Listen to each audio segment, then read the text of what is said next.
ఇప్పుడు శిక్షించాల్సినటువంటి స్థానంలో ఆయన ఉన్నాడు. కానీ యేసుక్రీస్తు ప్రభుల వారిని రక్షించడానికి తనకున్న ఒక అవకాశాన్ని పణంగా పెడుతున్నాడు. చూడండి, యాక్చువల్గా ఆ పండగ రోజున ఒక ఖైదీని విడుదల చేసేటువంటి అవకాశం తనకు ఉంది.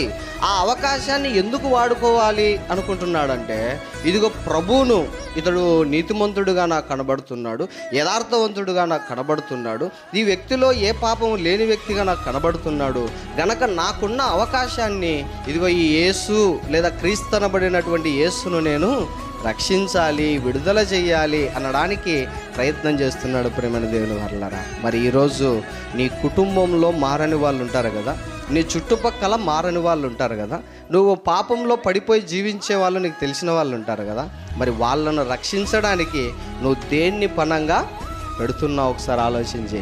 నీ సమయాన్ని పణంగా పెడుతున్నావా? నీ జ్ఞానాన్ని పణంగా పెడుతున్నావా? నీ డబ్బును పణంగా పెడుతున్నావా? లేదంటే నీ జీవితాన్నే పణంగా పెడుతున్నావా?